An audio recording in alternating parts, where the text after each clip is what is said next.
Je vais lire à partir de la page 62, là où vous avez glissé un post-it. Donc on est en 1921 à Kreuzlingen. En 1921, Abby a peur des métaux, des objets en métal, de l'électricité, de l'empoisonnement, du sublimé dans l'eau du bain. Il a peur que sa nourriture soit souillée par du sang menstruel, du sperme ou de la morve.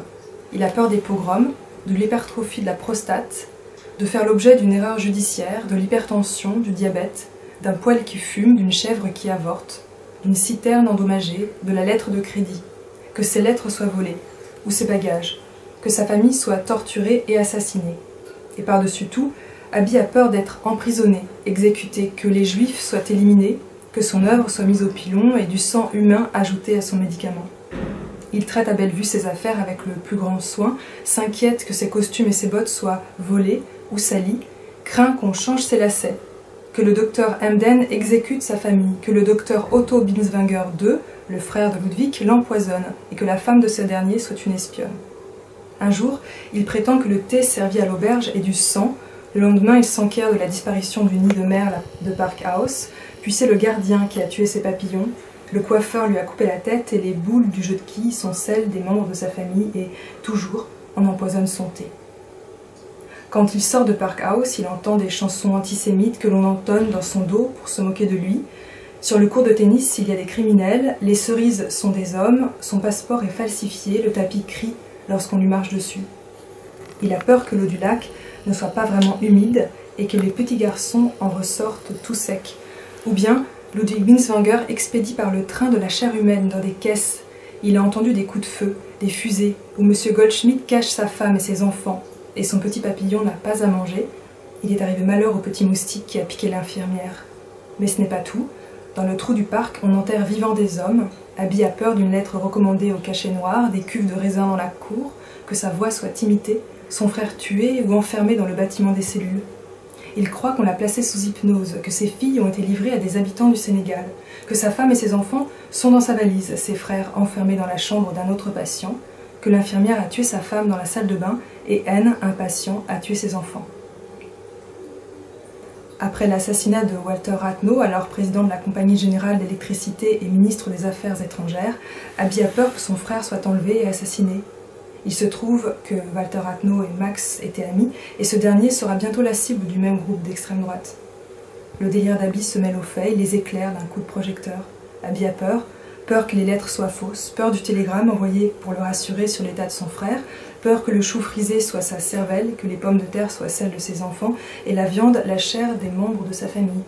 Il a peur que le lait ne vienne pas d'une vache, que les pains du petit déjeuner soient son fils, et que Binswanger retienne sa famille cachée dans la cave et le bâtiment des cellules. 3 enfants sont enfermés dans la salle de billard, Abby les a massacrés et dévorés. Leurs cadavres sont dans le lit de l'infirmière, sa langue est toujours gonflée. La guerre prend fin, mais elle ne le quitte pas.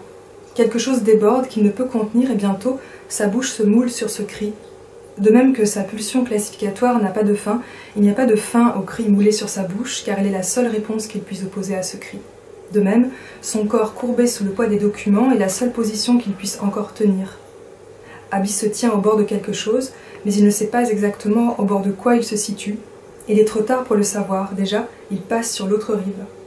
Il sait que sa maison pain de sucre ne tiendra pas longtemps sur la falaise. Déjà les murs s'effritent, l'eau s'infiltre et coule sur les livres.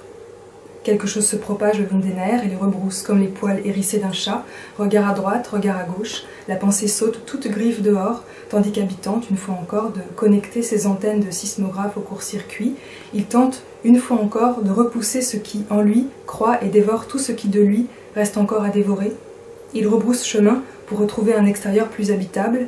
Il creuse à l'intérieur de lui-même, malgré les charges de métal et de vent. Et tandis que le doute règne en maître, gagnant chaque jour un nouveau bastion de pensée, il déplace les signes et les permute. Il reprend sur le motif les accidents du paysage devenus impraticables. Il insiste sur les signes confiés au hasard et quand bien même il ne les entendrait plus, ou il lui parviendrait à travers la grille ouatée d'un outre monde, il les répète et les relance.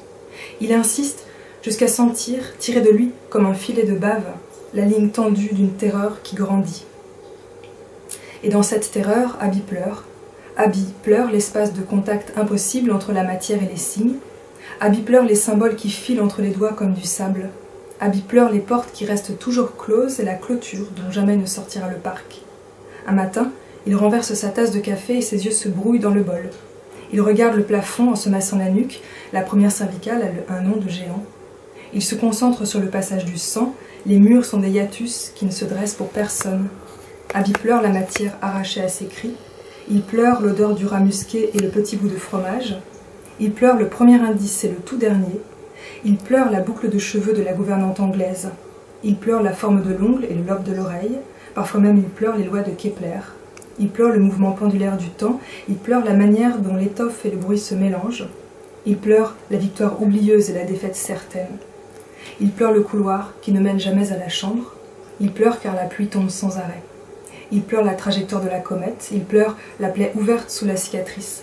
Il pleure le ruisseau asséché et le feu se propage. Il pleure la perte du courage. Il faudrait un nom pour chaque début. Et le noisetier sur la berge, Abby le pleure aussi. En tout point du globe, Abby pleure, et plus encore il pleure à cet endroit précis.